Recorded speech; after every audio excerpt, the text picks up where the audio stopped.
작년에 개봉한 영화 중에 담보라는 영화가 있습니다. 영화의 줄거리는 이렇습니다. 사채업자인 두석과 종배는 돈을 받으러 갔다가 채무자가 갚지 못하는 상황이 되자 채무자의 9살 난 딸 승희를 데려옵니다. 그런데 승희 엄마는 불법 체류자여서 돈을 갚기도 전에 중국으로 떠나게 되고 승희는 사채업자와 같이 살게 됩니다.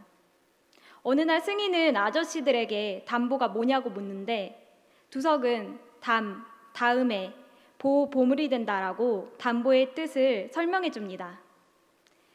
그의 승희는 그럼 내가 아저씨 보물이에요? 라고 묻는데 그 말처럼 그들은 서로에게 특별한 관계가 됩니다.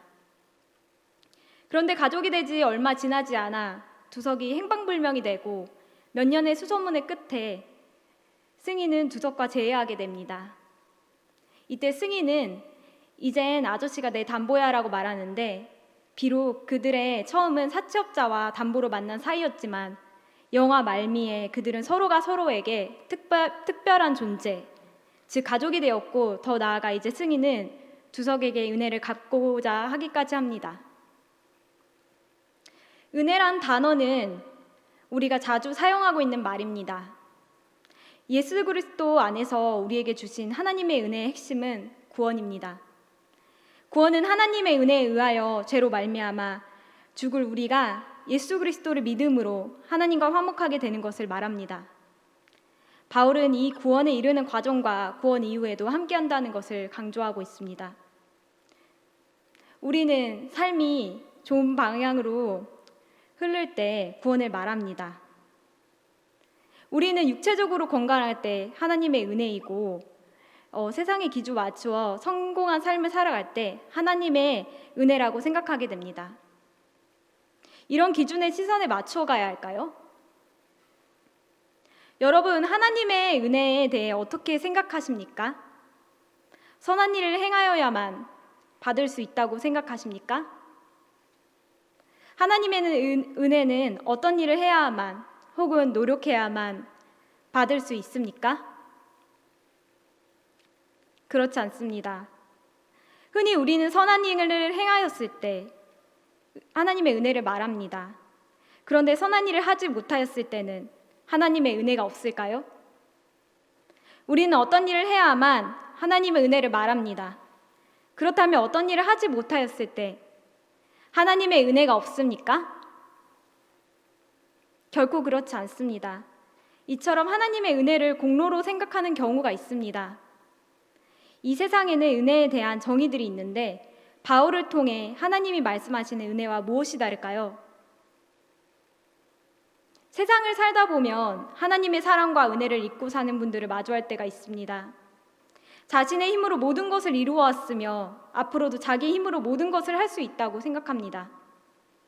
그런 삶 가운데 어려운 상황들을 마주할 때 하나님이 우리에게 베풀어 주셨던 은혜를 기억하지 못하고 불평하며 살아갑니다. 우리는 우리의 상황이 바뀌지 않더라도 시각을 바꾸며 하나님의 은혜를 기억하고 살아가야 합니다. 오래전에 영국에서 세계적인 종교학자들이 모여 기독교가 다른 종교와 무엇이 다른지에 대해서 토론했습니다. 한 학자가 하나님이 사람의 몸으로 이 땅에 오신 성육신 사건을 기독교의 특징이라고 말했습니다. 다른 학자가 예수님의 부활이 기독교의 특징이라고 말했습니다. 그러자 다른 학자들은 다른 종교에도 신이 사람의 몸으로 오는 성육신 사건과 죽은 사람이 다시 살아난 사건이 있다고 말했습니다. 그래서 학자들 간에 기독교가 다른 종교와 다른 점에 대해서 좀처럼 결론을 못 내리고 있었습니다.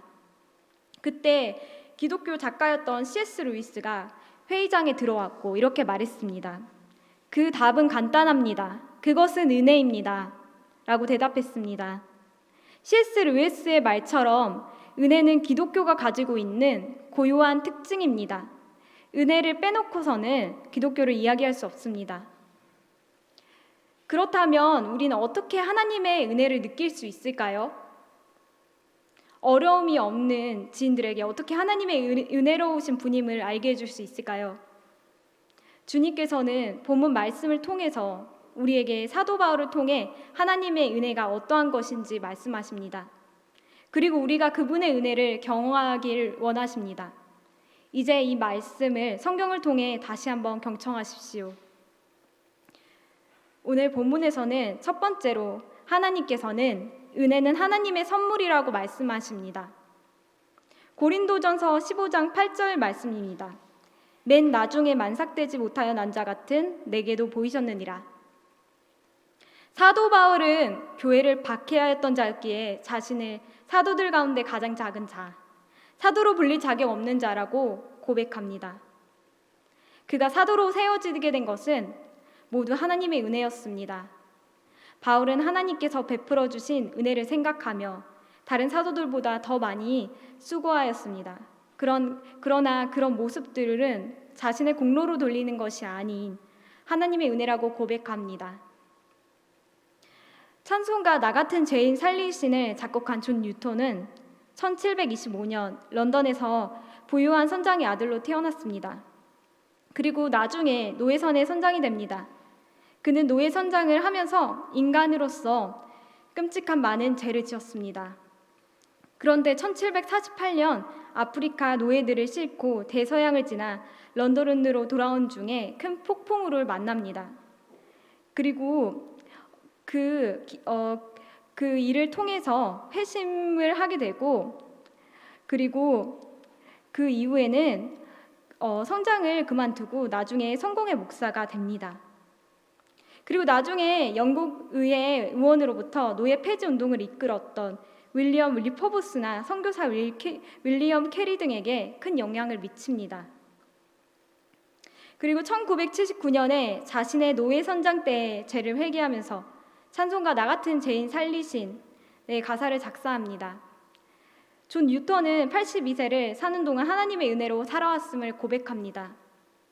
뉴턴과 같이 바울도 과거를 돌아보며 자신의 추악한 죄를 떠올리면서 회개합니다.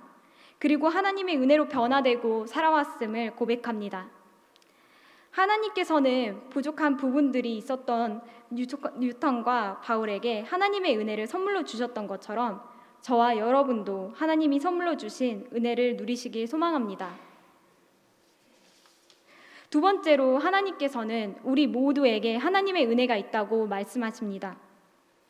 고린도전서 15장 10절 말씀입니다.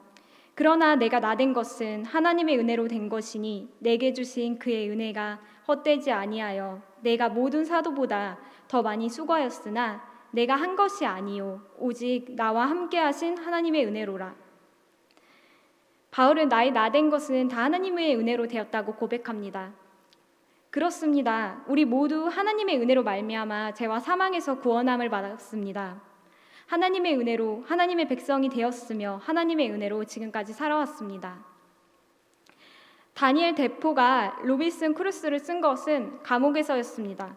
시력이 매우 좋지 않아 하루에 5분밖에 집중해서 볼 수 없었던 프레스코트는 그 5분을 활용해서 위대한 역사가가 되었습니다. 완전한 긴머거리가 되어 피아노에 귀를 대고 진동을 느끼며 작곡을 했던 베토벤은 자신의 전성기 시절을 뛰어넘는 곡들을 썼습니다. 신학자 칼빙은 몸이 병약해 일상을 영유하기도 힘들 정도였지만 깊은 성찰과 연구로 신학사에서 길이 남을 저작을 여러 권 남겼습니다. 지금 우리가 처한 상황이 아무리 지치고 힘들지라도 주님이 주신 은혜는 언제나 풍성히 우리 삶 속에 머물러 있습니다. 하나님의 은혜를 기억하며 하나님의 은혜를 매일의 삶 속에서 누리며 살아갑시다. 세 번째로 하나님께서는 값없는 은혜를 주신다고 말씀하십니다. 고린도전서 15장 9절의 말씀입니다. 나는 사도들 가운데 가장 작은 자라. 나는 하나님의 교회를 박해하였으므로 사도라 칭함 받기를 감당하지 못할 자니라. 바울이 사도로 택감을 받은 것은 전적인 하나님의 부르심이었습니다. 바울 사도는 교회를 박해하였던 자였기에 자신을 사도들 가운데 가장 작은 자, 사도로 불릴 자격 없는 자라고 고백합니다. 그가 사도로 세워지게 된 것은 모두 하나님의 은혜였습니다. 바울은 하나님께서 베풀어 주신 은혜를 생각하며 다른 사도들보다 더 많이 수고하였습니다.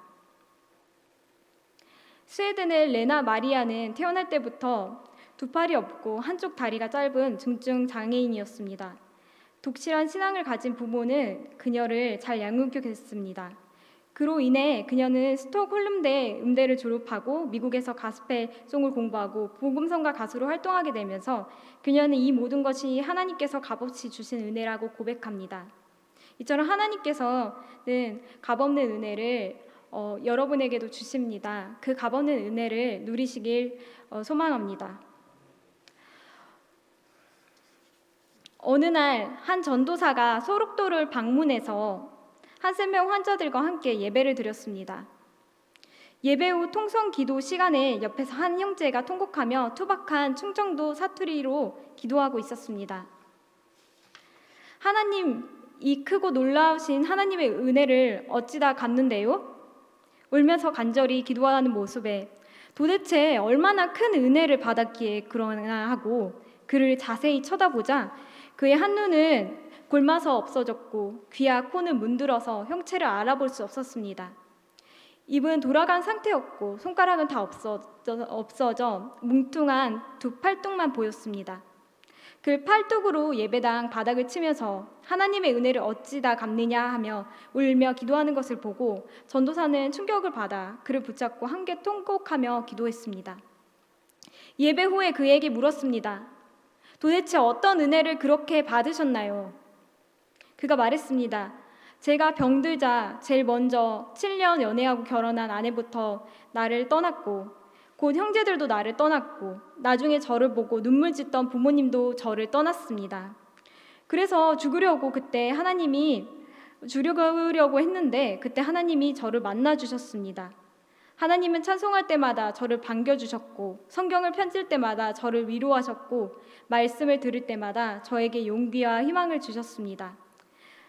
그리고 저를 사랑하신다고 하셨으니 그 하나님의 은혜를 어떻게 다 갚나요? 그의 고백을 들으며 전도사는 마음의 고민과 상처가 다 녹아내리는 경험을 합니다.